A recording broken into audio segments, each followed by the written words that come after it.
Hello guys, ഇന്ന് നമുക്കൊരു loaded fries ഉണ്ടാക്കാം കേട്ടോ. നല്ല കിടിലൻ ലോഡഡ് ഫ്രൈസ് ആണ്.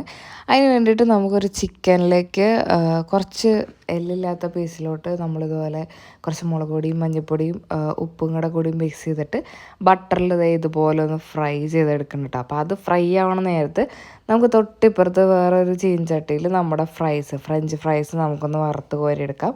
അപ്പോൾ ഇതെല്ലാം റെഡി ആയിട്ടുണ്ട്. ഇനി നമുക്കൊരു പാത്രത്തിലോട്ട് ബേസിൽ ഇതുപോലെ ഫ്രൈസ് ഇട്ട് കൊടുക്കാം.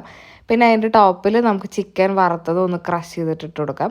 പിന്നെ മുകളിൽ ഞാൻ മറ്റേ സോസ് ഇട്ട് കൊടുത്തേക്കുന്നത് വൈറ്റ് സോസാണ്. വൈറ്റ് സോസ് ഇട്ട് കൊടുത്തു. പിന്നെ വൈറ്റ് സോസിൻ്റെ മുകളിൽ വൈറ്റ് സോസിൻ്റെ കൂടുതൽ കുറച്ച് ടൊമാറ്റോ സോസും കൂടെ മിക്സ് ചെയ്ത് ഇട്ട് കൊടുത്തു. പിന്നെ അതിൻ്റെ മുകളിൽ സോസ്, അതുപോലെ ഒറിഗാനോ, ചില്ലി ഫ്ലേക്സ്, പെപ്പർ ഇത്ര ഇട്ട് കൊടുത്തിട്ട് ചീസ് ഇതുപോലെ മുകളിൽ വെച്ചിട്ട് അടച്ചു വെച്ചിട്ട് നമുക്കിനി ഒന്ന് കുക്ക് ചെയ്തെടുക്കാം. അപ്പം അതിങ്ങനെ കുക്കായി വരുമ്പോഴത്തേക്കും ഇത് ഈ കാണുന്ന പോലെ നല്ല ജ്യൂസി ആയിട്ടുള്ള ഫ്രഞ്ച് ഫ്രൈസ് നമുക്ക് വീട്ടിൽ തന്നെ ഉണ്ടാക്കിയെടുക്കാം കേട്ടോ. സംഭവം നല്ല സൂപ്പർ സെറ്റ് സാധനമാണ്. കടയിൽ നിന്നൊക്കെ കഴിക്കണ സെയിം ടേസ്റ്റ് തന്നെ കേട്ടോ. അപ്പം നിങ്ങൾ എന്തായാലും വീട്ടിലൊന്ന് ട്രൈ ചെയ്ത് നോക്കണം. എന്നിട്ട് കമൻറ്റ് ഇടണേ. അപ്പോൾ ഓക്കെ, ബൈ.